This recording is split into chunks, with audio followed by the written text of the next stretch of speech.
Bonjour et bienvenue dans votre magazine en direct de la rédaction du mois d'avril, un numéro printanier et sans poisson entièrement dédié à l'actualité juridique et plus précisément à l'approbation annuelle des comptes sociaux. Pour m'accompagner tout au long de cette édition, j'accueillerai dans un instant Sylvie de Roumfort, rédactrice spécialisée du groupe Revue Fiduciaire.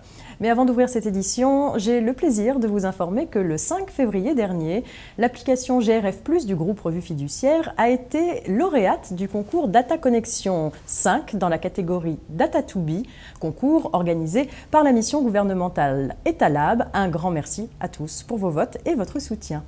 Comme vous le savez, GRF+, c'est l'application du papier connecté, grâce à laquelle les revues et les ouvrages deviennent interactifs. Pour en savoir plus, n'hésitez pas à vous rendre sur notre site grouperf.com.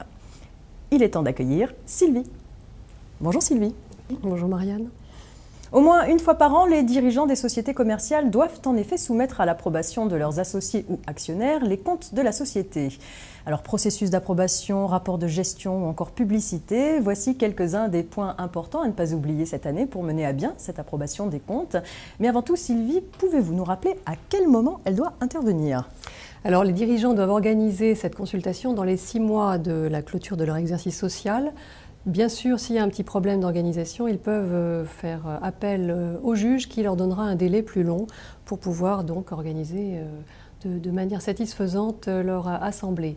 Alors si la clôture de l'exercice se fait au 31 décembre, eh bien ils auront jusqu'au 30 juin pour organiser cette approbation. Alors 2 petites remarques pour bien préparer cette consultation. C'est un processus lourd, surtout pour les sociétés anonymes. Il est évidemment plus léger pour les sociétés par action simplifiée. Mais il faut anticiper parce qu'il y a des délais à respecter, il y a beaucoup de documents à établir, donc c'est un point important.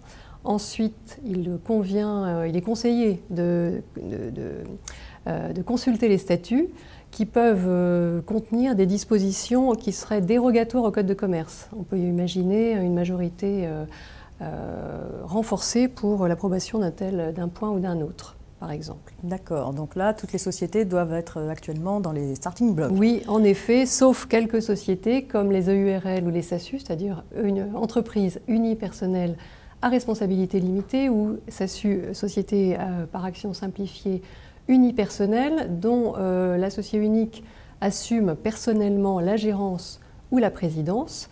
Donc ces sociétés n'ont pas une obligation formelle d'approuver leurs comptes. Elles peuvent, par un simple dépôt de leur compte et de l'inventaire auprès du greffe du tribunal de commerce, procéder à cette approbation. Du coup, cet inconvénient, il y a un inconvénient à cette approbation simplifiée, c'est que l'inventaire contient évidemment des informations confidentielles et du coup, l'entreprise fournit à ses concurrents des informations confidentielles. Alors depuis peu existe une option de confidentialité dont on parlera tout à l'heure. D'accord, très bien. Pour résumer, comment se déroule ce processus d'approbation des comptes ? Alors d'abord, les dirigeants arrêtent les comptes et l'inventaire, le cas échéant les comptes consolidés, et puis ils doivent préparer leur dossier en vue de la convocation de l'Assemblée. Ils établissent l'ordre du jour, ils rédigent un rapport de gestion dont on parlera tout à l'heure, et puis ils doivent veiller à rédiger aussi le texte de leur résolution. Alors si l'entreprise a un commissaire aux comptes, ils doivent informer leur commissaire aux comptes d'un certain nombre d'informations pour que ceux-ci préparent leur rapport sur la certification des comptes et puis rapport sur les conventions réglementées qui seront présentées aux associés. Et puis enfin, ils convoquent l'Assemblée 15 jours avant sa tenue où ils consultent les associés dans le cadre d'une société par action simplifiée, par exemple. D'accord, puis c'est la tenue de l'Assemblée. Oui, alors lors de l'Assemblée, qui se tient le plus souvent au siège social, eh bien, une feuille de présence est établie, le quorum doit être constaté, sachant qu'ici sont constatées la présence des associés ou des actionnaires ou ceux qui sont représentés. Il n'est pas question d'organiser une visioconférence pour l'approbation de ces comptes. Alors ensuite sont votées les résolutions que les dirigeants ont proposées. Ce sont principalement la constatation, la constatation de l'approbation des comptes et puis l'affectation du résultat. Alors ensuite, un procès-verbal est rédigé par le bureau qui doit contenir un certain nombre de mentions Et puis, ensuite, une publicité des comptes est effectuée auprès du greffe du tribunal de commerce compétent. Les associés ou actionnaires qui vont approuver ou non les comptes sociaux voteront de façon éclairée au vu d'un certain nombre de documents, dont les comptes annuels et l'inventaire bien sûr, mais aussi le rapport de gestion rédigé par les dirigeants. Oui, toutes les sociétés doivent établir ce rapport de gestion. Enfin, quand je dis toutes, c'est encore une fois pas les petites sociétés par action simplifiée unipersonnelle ou EURL qui ne dépassent pas certains seuils. Le rapport de gestion n'est plus publié au registre du commerce et des sociétés, donc la confidentialité des informations qu'on y met est moins prégnante, mais il faut quand même savoir que ce rapport de gestion doit être tenu à la disposition de toute personne intéressée au siège social, c'est-à-dire que si quelqu'un se présente au siège pour prendre connaissance du rapport de gestion, il faut donner une copie de ce rapport. Donc, il faut encore faire attention aux informations que l'on met dans ce rapport de gestion. Le rapport de gestion, c'est aussi l'occasion de faire le point sur l'activité et les décisions appliquées au cours de l'exercice écoulé et d'arrêter les orientations futures de l'entreprise. Le rapport de gestion d'une société anonyme doit cette année contenir de nouvelles mentions. Quelles sont-elles, Sylvie ? Oui, le rapport de gestion de la société anonyme doit contenir énormément de mentions. Il y en a encore 2 nouvelles cette année. Il s'agit tout d'abord des conventions dites réglementées. Donc sont exclus de ces conventions réglementées les contrats portant sur une opération courante ou conclus à des conditions normales. Donc il faut mentionner dans ce rapport les contrats conclus directement ou par personne interposée entre un membre du directoire ou du conseil de surveillance, le directeur général, un directeur général délégué, un administrateur ou encore un actionnaire significatif, c'est-à-dire qui détient au moins 10% du capital d'une société, et une autre société dont elle possède directement ou indirectement plus de la moitié du capital. En clair, ce sont les conventions passées entre un des dirigeants que j'ai cités d'une société mère et une filiale. Alors les conventions passées durant un exercice antérieur à l'exercice clos n'ont pas à être mentionnées dans ce cas de figure. Très bien. La deuxième nouveauté ? Alors la deuxième nouveauté, c'est que le rapport de gestion de très grosses structures doit aussi comprendre des mentions sur les obligations relatives à la responsabilité sociale et environnementale des sociétés. Alors c'est un dispositif qui existe depuis 2 ans, qui est mis en vigueur, enfin en application plutôt de manière échelonnée. Et cette année, c'est le tour de sociétés dont le total de bilan ou le montant net du chiffre d'affaires excède 100 millions d'euros. Et le nombre moyen de salariés est supérieur à 500. Et puis on a un point d'incertitude aussi sur les informations concernant les délais de paiement que doit contenir le rapport de gestion pour les sociétés dotées d'un commissaire aux comptes.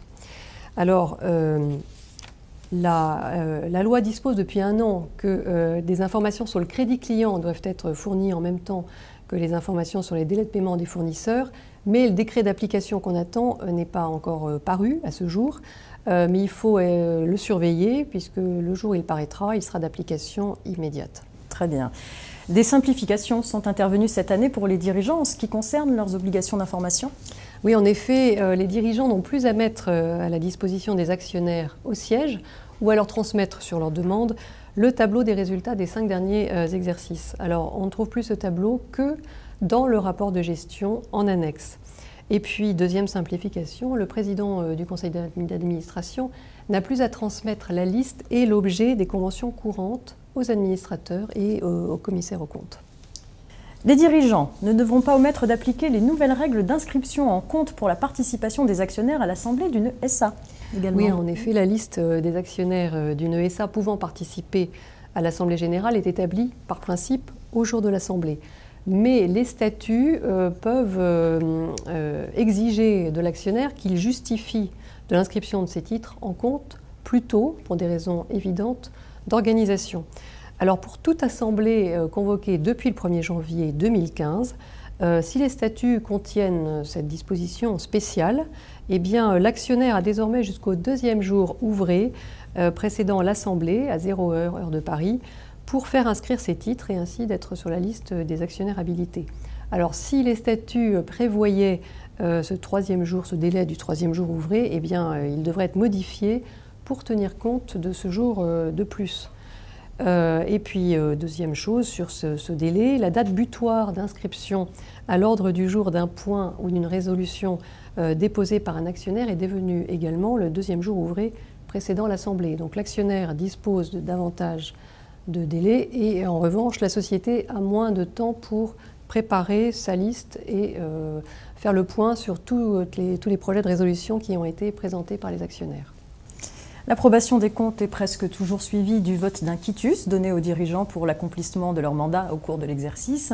Ensuite, les associés ou les actionnaires statuent sur l'affectation à donner aux résultats positifs ou négatifs proposés par les dirigeants.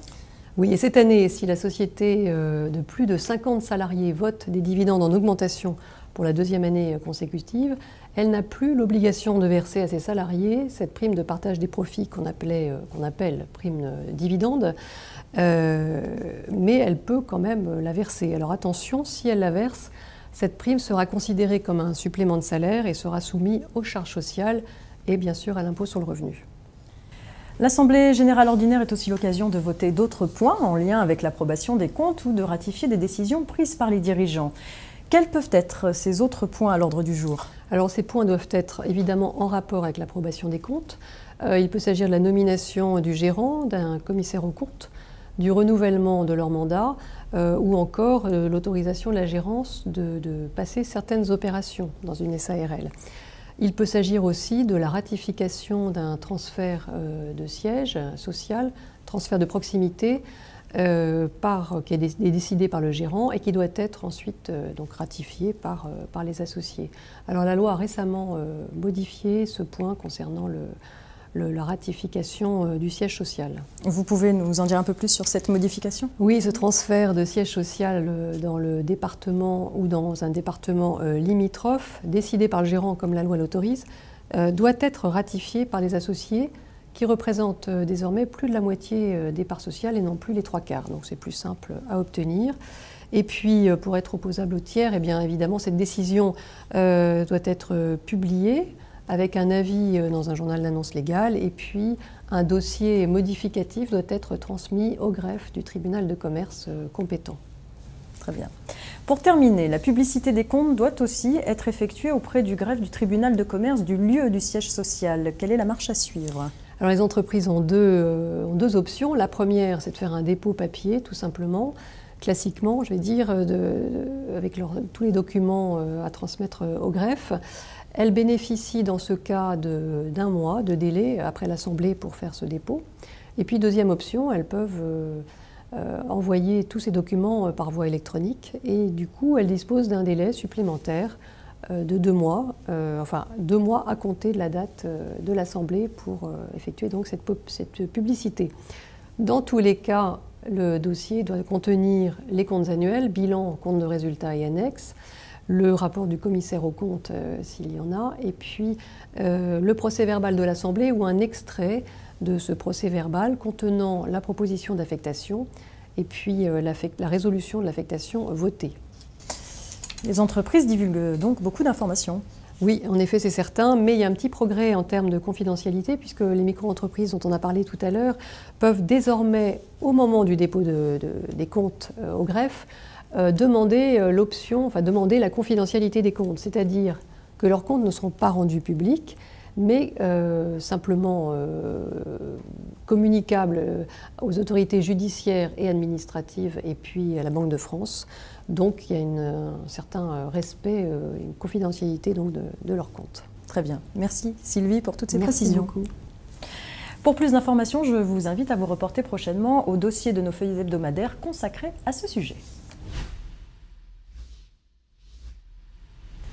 C'est maintenant la fin de cette édition. Vous êtes de plus en plus nombreux à nous suivre, alors merci encore de votre fidélité. Pour ma part, je vous donne rendez-vous le mois prochain pour un nouveau numéro en direct de la rédaction. Et d'ici là, restez connectés avec toute l'actualité en direct sur Twitter, Google+, et LinkedIn. À bientôt.